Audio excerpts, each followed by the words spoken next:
कभी आपके साथ ऐसा हुआ है कि आपने पूरा घर साफ किया, थक टूट गए हो और सिर्फ 2 घंटे के बाद ऐसा लग रहा है जैसे कुछ किया ही नहीं।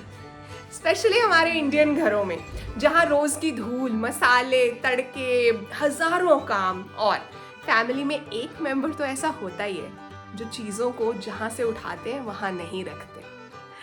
आपने मेरी मील प्रेप की वीडियोस देखी हैं, आपको पता है कि मुझे ऐसे सिस्टम्स कितने पसंद हैं जो हमारा टाइम बचाएं। तो मील प्रेप से खाना सॉर्टेड हो गया, अब घर को बिना थके मेंटेन कैसे किया जाए, इसका जवाब मुझे मिला है जापानीज होम मैनेजमेंट फिलॉसफीज में।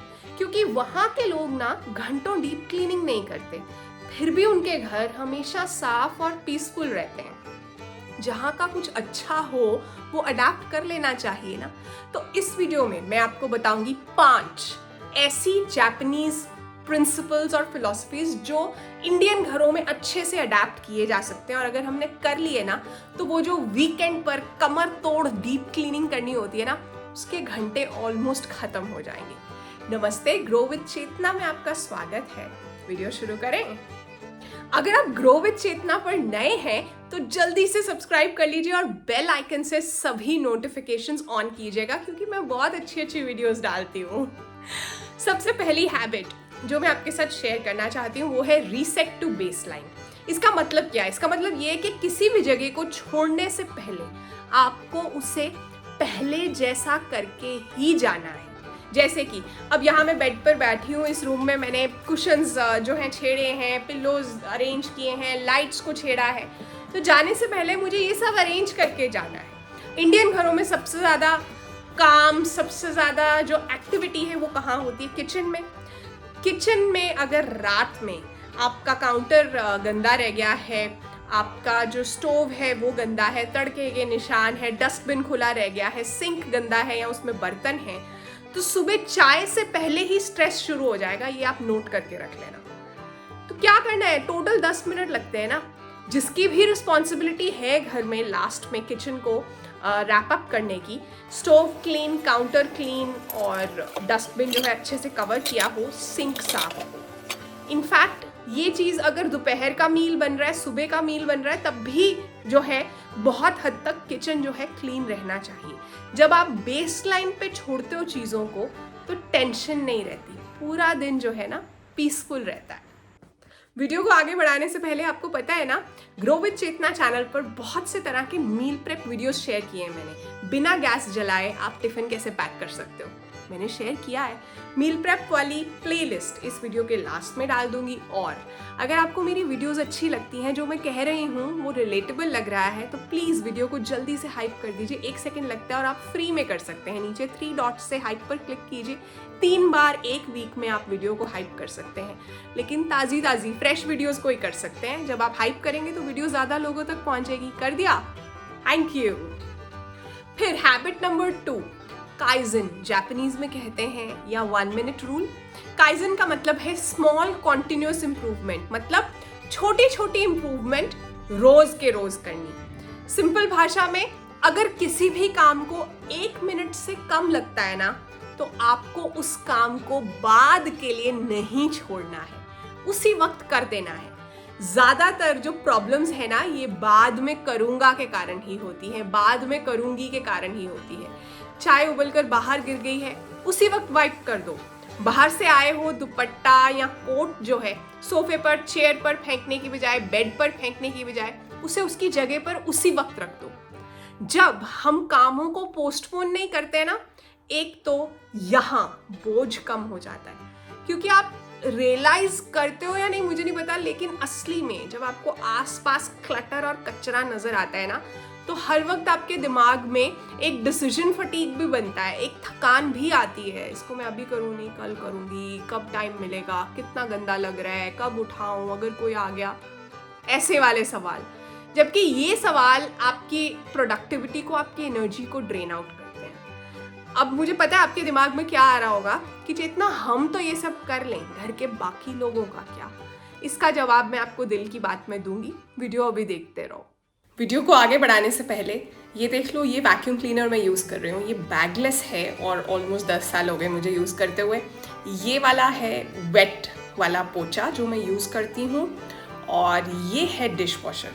मेजर झाड़ू पोछा बर्तन ही होता है ना, तो इससे हो रहा है। तो इन तीनों चीज़ों को ऑनलाइन मंगवाने वाले लिंक्स मैं इस वीडियो में डाल रही हूँ, ज़रूरत है तो ऑर्डर कर लेना।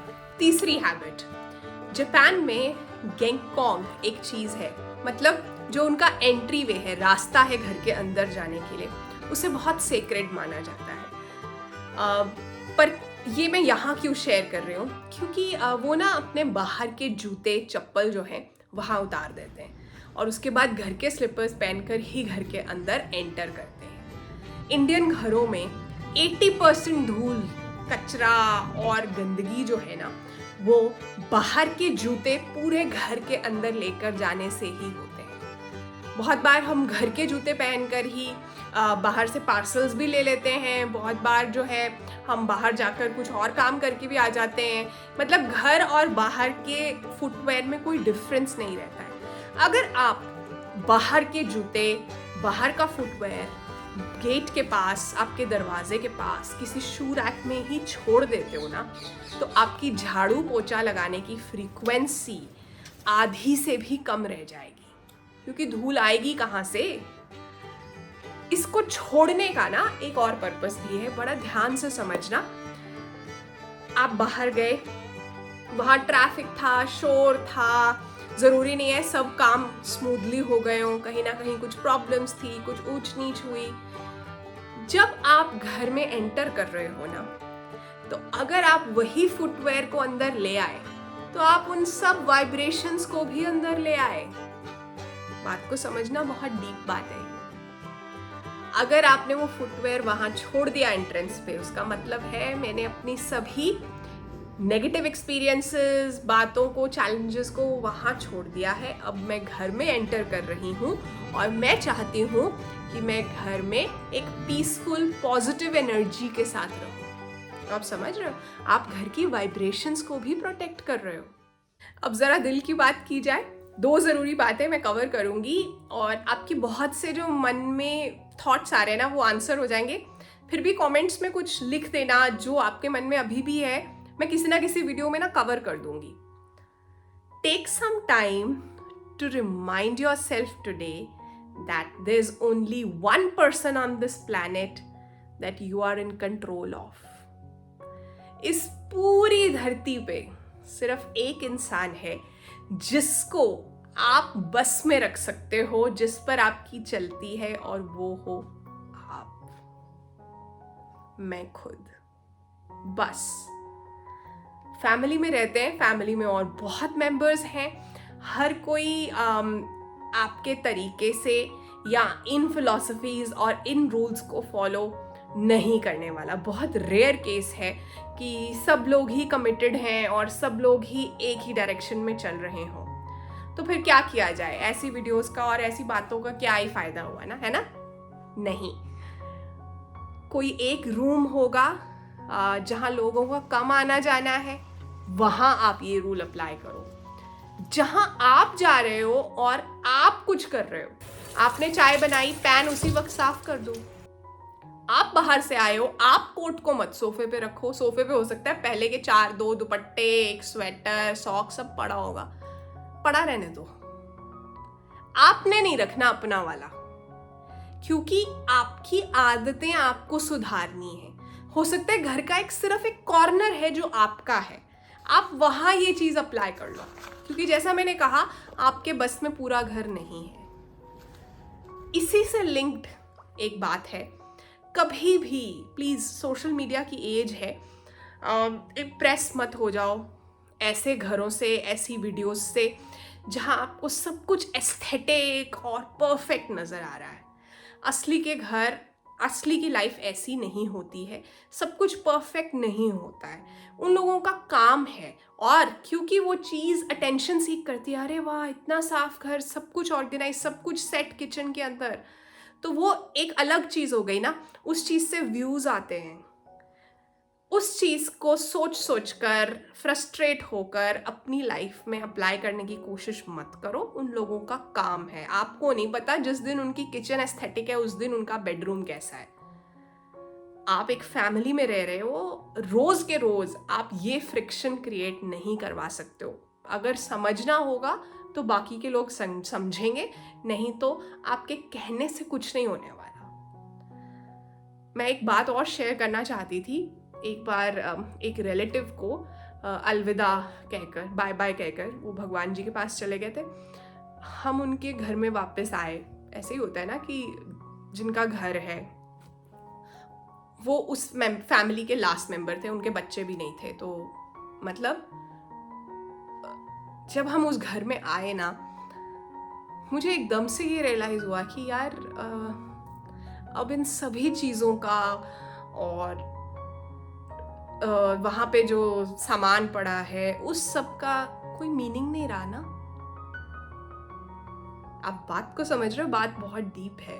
वहाँ सब बैठे हुए थे, चाय पानी पी रहे थे सब लोग, लेकिन मैं ये ऑब्जर्व कर रही थी। तो इसलिए खुद को मारकर, ओवर सैक्रिफाइस करके घर को संभालने और मेंटेन करने का शौक खत्म कर दो। घर गंदा है लेकिन आपको अपनी फ्रेंड के साथ कॉफी पे जाना है, प्लीज गो। घर में कहीं ना कहीं चीजें हैं, गड़बड़ चल रही है, लेकिन आपको अपना काम कंप्लीट करना है, प्लीज डू इट। आप वो कीजिए। और आपसे ज्यादा इंपॉर्टेंट और कोई चीज नहीं है, खुद पर ध्यान दीजिए। ये मैं आपसे कहना चाहती थी, ये 2 बातें। सबसे पहली बात, सिर्फ आपका कंट्रोल आप पर है, और दूसरी बात, इन सब चीज़ों को, घर की सफाई को अपने ऊपर मत रखो। आपसे ज़्यादा ज़रूरी और कोई चीज़ नहीं। अब है हैबिट नंबर 4, जो कि हमें जापानीज फिलॉसफी से ले लेनी चाहिए। उसे कहते हैं दनशाहरी। मतलब क्या है? मतलब ये है कि हम इंडिया में ना चीज़ों के साथ ना बहुत ज़्यादा मोह पाल लेते हैं। नहीं ये डिब्बा फेंकना क्यों है, काम आ जाएगा, इसे रख लो। नहीं ये कपड़े ना काम आ जाएंगे, पता नहीं होता। नहीं, वो फोटो टूट गई है लेकिन रख लेंगे फिर भी, क्या पता कभी काम आ जाए। ये जो काम आ जाए वाली फिलॉसफी है ना, ये हमें चीज़ों को फेंकने नहीं देती। असली की बात ये होती है कि हम उन चीज़ों से अटैच हो चुके हैं। जापान में वो चीज़ों से बात करते हैं, वो उन्हें पूछते हैं कि क्या आप अब किसी भी तरह से मेरे काम आने वाले हो। अगर आंसर मिलता है हाँ, तो ठीक है, मैं आपको उस आपकी सही जगह पर रख देती हूँ।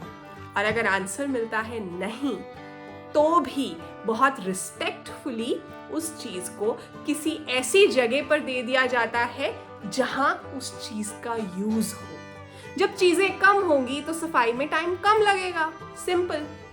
जब हम चीज़ों को फेंकेंगे ही नहीं, पहले तो खरीदो ही कम, उसके बाद जो चीज़ें नहीं चाहिए उन्हें निकाल दो, ताकि आप ज़्यादा जो है सफाई रख सको, ज़्यादा पीसफुल रख सको अपना घर। आपके पास चीज़ें कम रहेंगी, क्लटर कम रहेगा।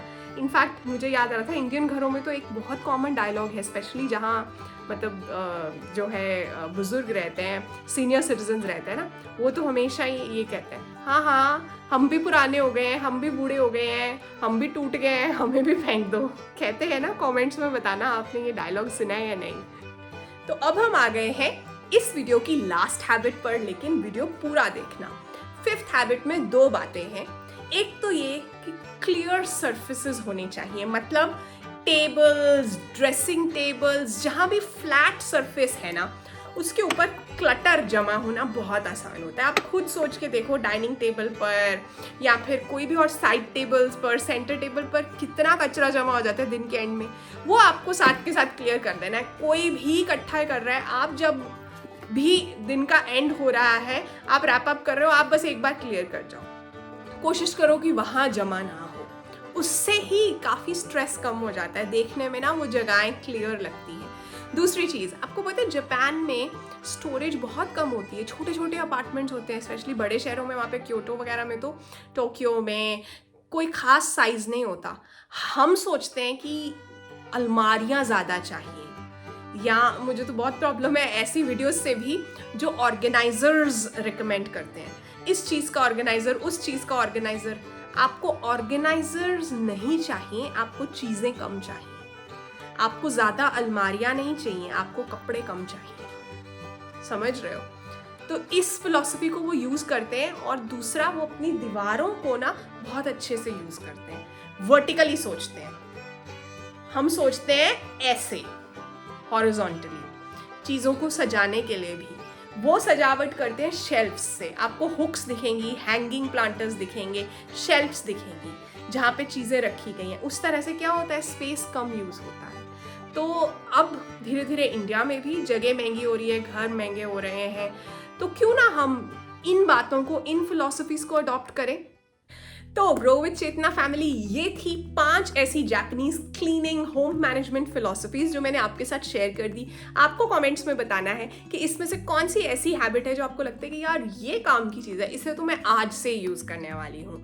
साथ में अपना नाम और शहर लिखोगे तो मुझे अच्छा लगेगा कि आप कहाँ से मेरा वीडियो देख रहे हो, मुझे पता चल रहा है। जाते जाते वो कहते हैं ना कि लोग थक कर घर जाते हैं, घर से थके हुए लोग कहाँ जाते हैं। मैं बात कर रही हूँ होम मेकर्स की, घर की औरतों की। वो थकती बहुत है लेकिन वो कभी जताती नहीं है, क्योंकि इसी डर से कि कोई उनकी थकन को नाटक का नाम ना दे दे। आज मैं आप सभी से कहना चाहती हूँ कि जिसे जो कहना है ना कहने दीजिए। उस थकन को जो नाम देना है कोई दे ले, आपको फर्क नहीं पड़ना चाहिए, क्योंकि आप सिर्फ खुद की जवाब देना, आपने खुद को आंसर देना है। आपको पता है आप थक गए हो, लिमिट क्रॉस हो चुकी है। चाय पे जाइए ना अपनी बालकनी में, शांति से चाय पीजिए, जो कचरा डल रहा है डलने दो। अपने दोस्त के साथ कॉफ़ी पर जाइए, बाहर वॉक के लिए जाइए, बहुत ज़रूरी है। अपना ध्यान रखिए। ये सब तभी है अगर आप हैं। वीडियो अच्छी लगी हो तो हाइप, शेयर, कमेंट और सब्सक्राइब तो करना ही है। हाइप पता है ना कहाँ से करते हैं, नीचे 3 डॉट्स से। Bye bye.